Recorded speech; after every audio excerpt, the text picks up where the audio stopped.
Só passar o que quer dizer graça. É que, assim, as pessoas digam gracista, o cara é da graça, o cara, né, tem o R.R. Soares da Igreja da Graça, né? Então, a Rosa Ungida. O que quer dizer graça? Se nós entendemos o que quer dizer graça, pronto, já caiu a ficha.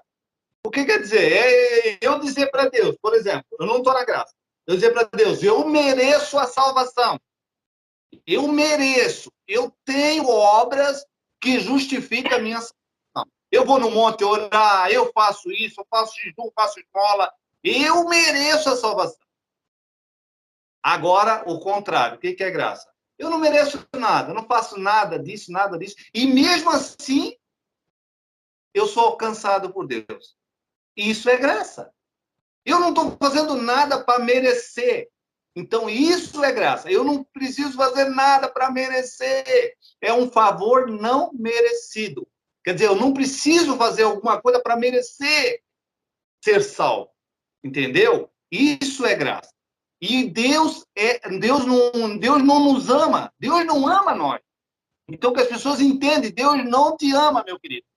Essa palavra, Jesus te ama, Jesus não te ama. Deus não te ama. Deus é o próprio amor. Então, quando tu tens o amor, tu tens Deus na tua vida. Então, Deus não ama nós. Deus, ele é o próprio amor. É isso que nós temos que entender. O próprio amor é Deus. Entendeu? Agora eu vou ler essa passagem completa aqui, que está em Efésios 2, no versículo 8, diz assim: porque pela graça sois salvos mediante a fé. Isso não vem de vós, é dom de Deus. Não vem de obras, para que ninguém se glorie, pois somos feitura dele, criados em Cristo Jesus, para boas obras, os quais Deus de antemão preparou para que andássemos nela. Então, toda pessoa que ela vai andar nas boas obras é porque ela tem Deus, ela tem amor. Então, uma pessoa que tem amor, ela tem Deus. Pessoa que não tem amor, não tem Deus. Então, porque Deus é o próprio amor. Então, é isso, queridos. É isso daí, só para a gente entender. Quando a gente fala gracista, cara, é só dizer, eu não sou salvo pelas minhas obras. Eu não encontrei, eu não fiz nada para ser salvo. Isso é graça. Eu não fiz nada. Não fiz nada, não é? Eu posso me dar tudo que eu tenho. Dar tudo. Pegar, dar até o meu corpo para ser queimado. Mas se eu não tiver Deus em mim, de nada adianta. Porque se tu não tiver amor, nada adianta. Porque Deus é o amor. Se tu não tiver Deus em ti, cara, esquece. Então é isso. Então é isso que nós temos que entender. Quando Deus diz, se tu não tiver amor, quer dizer, não tiver Deus, para ti, nada. Então, todas essas obras que tu estás fazendo, isso nunca vai se justificar. Então, tu és justificado pela graça. Então, é isso. Por isso que eu me dá a náusea, sabe? Quando vejo esses caras falando essas coisas, eu me dá assim, até um nó dentro da barriga, assim, ó. Eu não vou nas igrejas evangélicas porque me dá uma ânsia de fome de ver aqueles pastores mentindo para as pessoas. Eu não suporto isso, não que eu não seja muito bem tratado dentro da igreja evangélica. Cara, no lugar mais que eu fui bem tratado foi dentro da igreja evangélica. Eles me abraçavam, cara, eu era muito bem tratado, eu era tratado como um rei dentro da igreja evangélica.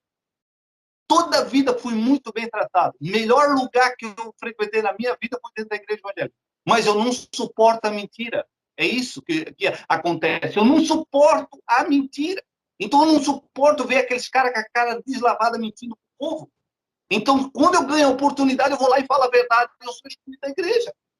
Então, é isso, querido. Então, é isso. Então, qualquer pessoa aí que está pregando aí o evangelho começar a falar mentira, eu saio fora. Porque eu não suporto a mentira.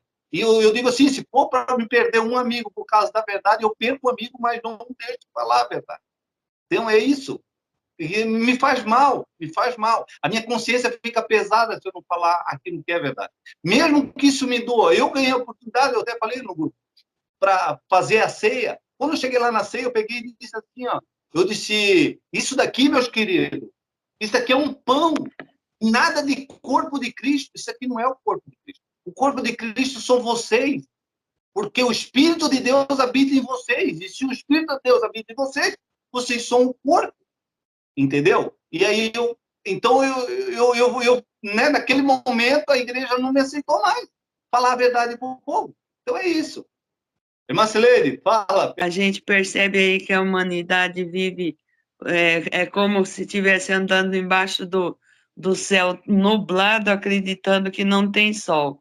Assim, essa graça aí que foi distribuída para todos. Então, às vezes, a pessoa não dá conta disso. Porém, em relação ao amor, eu só acredito, a bandeira que eu levanto é do amor em ação, o amor em atitude, nem de tanto falar o amor, mas o amor da atitude. É esse que é a verdadeira amor, a verdadeira graça, a verdade de quem seguir Jesus, fazer o que Jesus ensinou, é o amor na ação, na atitude. E uma observação que eu queria falar, que o irmão estava falando da porção de fé para cada um. Vocês já repararam que a fé, a gente é corpo, alma e espírito, a fé, ela está onde? Na alma. Vocês já prestaram atenção que a fé está na alma? E eu nunca vi ninguém falando sobre isso. O irmão Paulo pode falar um pouquinho sobre essa fé? Vocês entendem que a fé é através da alma? Eu entendo que a fé é através da alma. É a alma, o nosso cérebro, é o nosso cérebro que administra essa fé, né, Bruno? Eu acho que eu vejo essa fé. Então, não, eu vejo a fé não no espírito. O espírito não é salvo, não é livre, não é limpo. O espírito nem precisa da fé, é a alma. Então, a alma é o que você é, né? E por isso que tem como, sim, encaixar essa analogia que a irmã Cileide acabou de falar, né? Que a fé, ou a crença, ou o acreditar, está na alma, né? Que realmente está... Porque o espírito é o corpo energético, aonde até os irmãos mencionam a própria Bíblia, né? Falando que estaremos num corpo glorificado, isso aí a gente vê na Bíblia. Corpo glorificado é um corpo incorruptível, segundo a literatura, mas é só um corpo, né, que você precisa se locomover no outro mundo, né, dimensional. Agora, a alma é o que você é o que você sente, né? Ou seja, tipo, tua alma, tu não é nada. Apaga tudo. Só completando aqui o que eu estou falando, e a gente não vê, eu percebo que os irmãos não entenderam isso. E sim, Bruno, você acrescentou aí no que eu disse, a alma é o que a pessoa é. O pessoal também fala muito na internet, e até pessoas conceituadas de canais grandes aí, fala que a alma, é porque o cérebro vai ser comido e a sua alma morre. Não, o cérebro é só um CPU de computador de carne que a alma precisa se conectar com ele. Porque você vê, hoje os cientistas descobriram o quê? A gente já sabe também disso, que antes de você pegar alguma coisa, você pensa, aí envia o comando para o cérebro, mas é tudo rápido.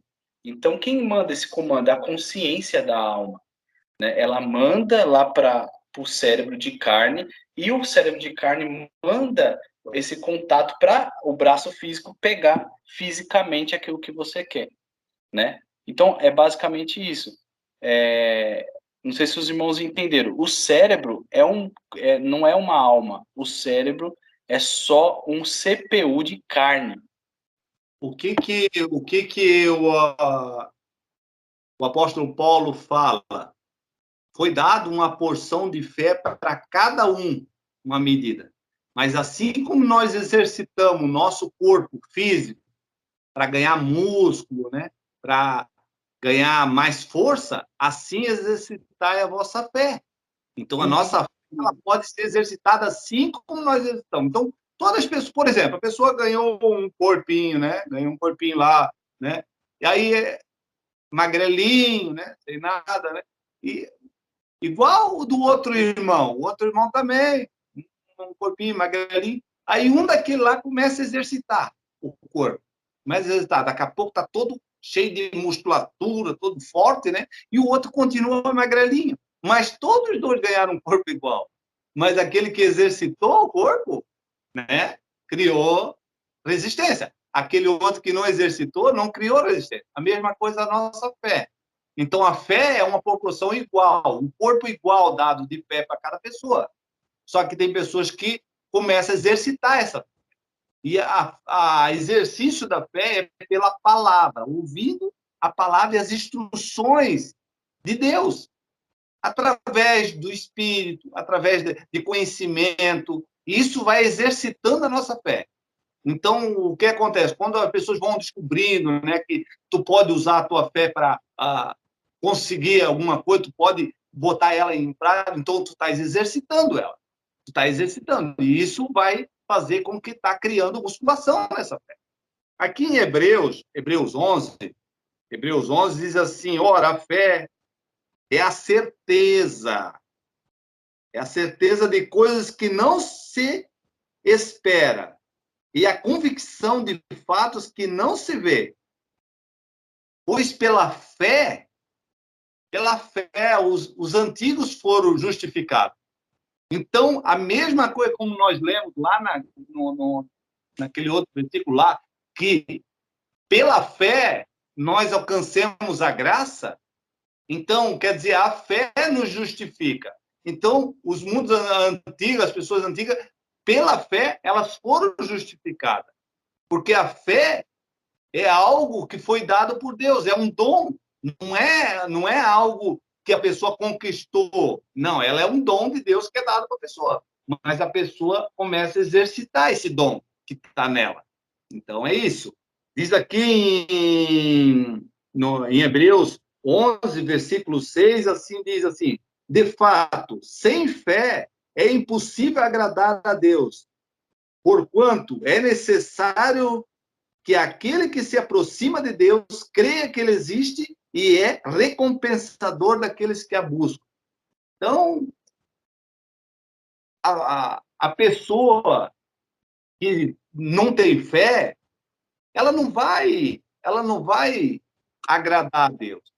Quer dizer, ela não vai andar no amor. E Deus é amor, nós já entendemos?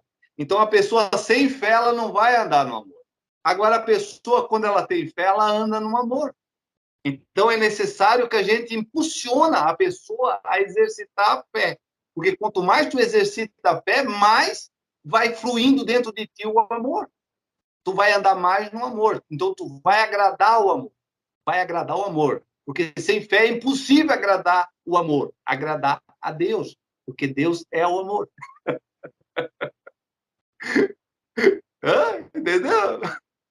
Então é impossível. Então a pessoa que não tem fé, ela, né, faz coisas erradas, faz coisas, né, porque ela não exercitou a fé. Então é necessário que cada dia nós exercitamos o amor, exercitamos a nossa fé. Então a pessoa, quando ela compartilha, ela está compartilhando por fé. Então, quando a pessoa faz alguma coisa pelo próximo, ela está fazendo por fé. Então, o amor, né, que é Deus é amor, vai estar sendo agradado. Deus se agrada àqueles que agem por fé. Então, o amor vai fluindo cada vez mais dentro da pessoa, até que a pessoa está cheia de amor, está transbordando de amor. Então, onde que ele passa, ele é uma árvore que vai dando seus bons frutos para as outras pessoas colherem. As outras pessoas se alimentam do seu amor, da sua boa semente, do seu bom fruto. Mas aquela outra que não exercita a fé, não exercita o amor, não tem o amor, ela não produz os bons frutos. Por isso que Jesus disse, tu vai conhecer pelo fruto. As pessoas que elas agem por amor, elas têm fé. Elas, embora, mesmo que a pessoa se julga judeia, ateu, pode se julgar o que for, a pessoa que age com bondade por seu semelhante, ela tem fé e ela agrada a Deus. Embora ela pode dizer o que for, porque Deus ele não está olhando isso daí. Ele olha os frutos que tu produz. Dando aquele ali, né? E o que ele fez? Ele deu aquele ali pelo amor e por fé. E Deus supriu toda a necessidade, porque o abençoador, eu já expliquei, o abençoador é aquele que está necessitado. O abençoador é aquele que está caído lá na sarjeta. Aquele lá é o abençoador, porque quando tu faz uma coisa para aquele lá, tu vai ser abençoado. Então, o que ele é? Ele é um abençoador na tua vida. Mas as pessoas não querem ser abençoadas, porque toda pessoa que quiser ser abençoada, acolhe o necessitado. Toda pessoa que quiser ser abençoada, visita o enfermo. A pessoa que quer ser abençoada, visita o que está lá na cadeia, visita lá no hospital, porque aquelas pessoas são abençoadoras para a tua vida, se tu fizer isso. Então, por isso que poucas pessoas são abençoadas, porque elas acham que a benção, ela é uma abençoadora. Não. A pessoa boa, ela não é abençoadora. Ela é uma abençoada. É uma abençoada, porque tem alguém necessitado, ela está estendendo a mão. Ela é uma abençoada. Então é isso. É só não entender isso, nós vamos entender a fé, vamos entender o amor, vamos entender o agir de Deus. Se não entender dessa forma, se nós não entender isso, nós nunca vamos entender o que é amor. Nós não entendemos, nós ficamos só no blá, blá, blá. Essa abençoadora arrogante é um arrogante. A pessoa que diz, eu tenho dinheiro, eu dou para todo mundo, eu sou um abençoador, é um arrogante. Porque na medida que tu dá, tu sempre tu estás ganhando, tu estás sendo abençoado. Toda vez que tu estender a mão para o próximo, tu estás sendo abençoado. Então, isso não é arrogância. Isso é porque Deus é que abençoa. Então, quando tu estende a mão para um necessitado, Deus vai te abençoar. Então, aquele necessitado foi uma fonte de bênção para a tua vida. Quer ser abençoado? Começa a estender a mão. Abre o teu guarda-roupa, começa a dar roupa para uma pessoa para ver se não vai ter um monte de gente dando roupa. Dá um guarda-roupa para alguém para ver se tu já logo não vai ganhar um guarda-roupa melhor do que aquele. Dá uma coisa para uma pessoa para ver que sempre vai acontecer. Porque Deus é assim. Deus é na medida que tu medes, tu serás medido. Então, tu sempre é abençoado. Então, é isso. Eu digo assim, tudo que eu fiz, toda a vida, Deus me deu em dobro, triplicado. E nunca fiz também algo pelo próximo, pensando de ser. Mas eu sempre fui abençoado quando estendi a mão para uma pessoa necessitada.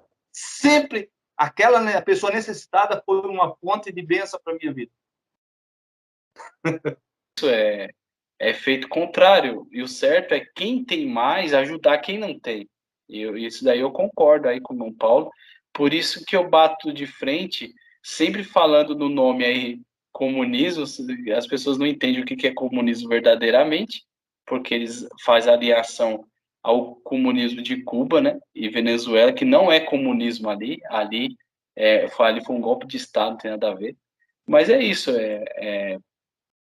a gente tem que ajudar as pessoas, sim. Se a gente puder ter condições, a gente ajuda, né? E sim, entender quem também nós estamos ajudando, porque nesse mundo tem gente maldoso. Até quem pede, tem gente que é malicioso, né? Eu vi na época lá no Brás lá, um cara que pedia muita esmola e quando descobriram lá, a perna dele era bonzinho, meu. Ele não tinha... Foi até engraçado que chegou assim, a irmãzinha chegou nele, irmão Paulo, e falou assim: olha, você não tem medo não de Deus fazer você ficar aleijado de verdade? O cara na hora pegou o beco e saiu correndo, cara. Aí todo mundo, ué, durante anos que ele pegava dinheiro ali do povo, né? Então foi muito engraçado esse dia. Então, toda vez que eu me disponibilizo em estender a mão para o meu próximo, eu estou me ajudando. Eu estou fazendo para mim, não para aquele próximo. Aquele próximo está sendo uma fonte de bênção para a minha vida. Isso é servir a Deus. E servir a Deus é tu saber que a bênção vem através da tua mão para o teu próximo.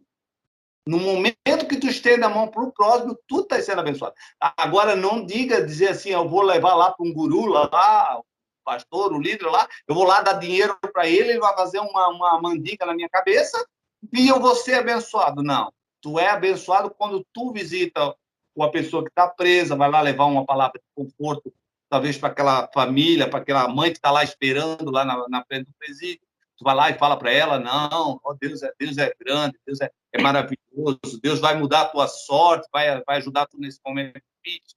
Tu vai lá, leva uma palavra quando deixa entrar lá no presídio. A minha credencial já venceu, eu não consigo entrar mais em presídio e o hospital, a maior parte dos hospitais já não deixa. A minha credencial tem uma data de vencimento, né? Então, tem alguns hospitais ainda que deixam eu entrar ali com a credencial. mas a maior parte, veja que venceu a data lá, né? É uma credencial ainda que eu tenho lá, né? Lá, né? Então, eu nem, né? Não joguei fora, porque às vezes a gente precisa ir fora de hora, né? No hospital eu consigo entrar, né? Tem alguns hospitais aí que deixam eu entrar ainda com a credencial, né? Mas o que acontece? O presídio já não deixa, mais. O presídio não deixa, né? Se não tiver em dia certinha a credencial, já, então tu tem que estar aliado na igreja lá para estar em dia. Mas o que acontece? Tu pode ir lá na frente do presídio. Tem tantas mães lá chorando, né? Porque o filho está lá preso. Geralmente é mães, porque pai é vagabundo, nunca vai às vezes visitar o filho lá que está preso. As mães estão lá chorando às vezes lá, né? Então tu vai lá. Quando tu estás fazendo isso, tu não estás fazendo um bem para aquela mãe, estás fazendo um bem para aquela mãe, mas tu estás fazendo um bem maior para ti, porque Jesus disse: a mim tu visitaste. Se tu visitar Jesus, o que vai acontecer na tua vida? Tu vai ser abençoado. Ô, Paulo, A Jesus vai ser abençoado. eu achei, eu achei, eu achei interessante o irmão falando isso, porque até no campo da ciência foi descoberto que quando a pessoa ela abençoa a pessoa ser internada em troca, foi descoberto que é jogado uma endorfina enorme dentro do cérebro da pessoa que rejuvenesce e faz mais uma porreta de coisas boas no corpo, né? Quando você ajuda aquela pessoa sem ter interesse nenhum. Fala assim que essas pessoas recebem uma enxurrada de endorfina que rejuvenesce o corpo, traz mais vida, né? É uma forma de mostrar que está no caminho certo. O próprio corpo fala assim: é isso aí, rapaz, você acertou, cara, que interessante. Então o corpo está vibrando ali, né? E a pessoa também que está recebendo, né? Então, engraçado que até no campo da ciência a gente já está vendo isso daí também. Eu estava estudando sobre isso. E o Bruno? Até estava escutando o cabo da Ciolo, ele foi candidato à presidência, ele estava falando uma coisa muito interessante. Ele disse assim: as igrejas, pelo governo, elas foram, né, não pagam impostos. As igrejas, foi tirado o imposto das igrejas, por quê? Para as igrejas ajudar as pessoas necessitadas, compartilhar ali a renda com aquele que não tem, pagar o aluguel daquele que não tem uma casinha, né, que tem que pagar o aluguel, aquele irmãozinho, aí a igreja vai lá e diga: ó, irmão, nós vamos pagar o aluguel para ti até tu conseguir a tua casa. E tem um irmão lá que tem um chão grandão, ele vai construir uma casa para ti lá. Então, isso é o objetivo. Então, o governo não cobra imposto da igreja. Mas sabe o que as igrejas fazem, os safadão? Eles compram mansão para eles, compram carrão, compram helicóptero, compram tudo. E, ó, os irmãozinhos ficam só, até o último centavo ainda, eles rapam do coitado do irmãozinho. Então, o que tem que acontecer? Tem que o governo começar a cobrar imposto deles. Porque eles não estão fazendo a obra que era para eles fazer, de compartilhar aquilo que eles arrecadam com aquele que não tem. Eles não estão fazendo isso. E garanto que se eles fizessem isso, muito mais pessoas iam contribuir. Muito mais pessoas iam tirar muito mais renda, porque sabia que está indo com uma boa obra. Porque agora, mesmo sabendo que esses caras estão embolsando todo esse dinheiro, comprando fazenda com milhares de cabeças de gado, cavalo de R$1 milhão, como a Renascer comprou, tudo isso aí, ainda o pessoal dá um dinheiro, ainda o pessoal ainda são, né, estão abrindo a mão para esses caras. Imagina sabendo que esses caras estão fazendo bem para o próximo. Aí seria muito mais pessoas contribuiriam. Mas esse safado não tem feito isso, então o que tem que fazer? Tem que o governo começar a cobrar imposto deles, começar a cobrar imposto das igrejas.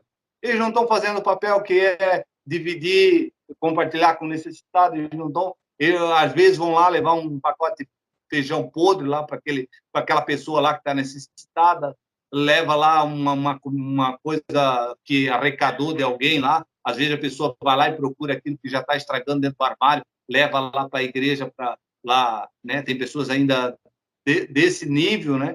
Então é isso, irmãos. Infelizmente, se as igrejas começassem a agir com amor, não existia esse tipo de coisa. Não ia existir necessitado e não ia ser essa máfia que está acontecendo aí, ó. As igrejas aí estão deixando o povo a desejar, agora estão estão, né, devendo um monte, né, porque automaticamente o povo está abrindo o olho, o povo está vendo que eles não têm nada né, de amor, não tem nada de compartilhamento, eles, pelo contrário, eles quase expulsam aquele irmão necessitado dentro da igreja. Tem uns que falam, se tu vem aqui com um Fusca, com um carro assim, tal, tu é um derrotado, tu é um derrotado. Se tu não tiver aqui para dar R$1.000 aqui, esquece que Deus vai te abençoar. Então é isso. É isso aí, queridos e queridas. Deus seja louvado pela vida de vocês. Estamos encerrando aí, avançamos aí umas horas da noite, né? Então, um abraço a todos, fique com Deus e até logo, até uma próxima aí. Valeu, boa noite.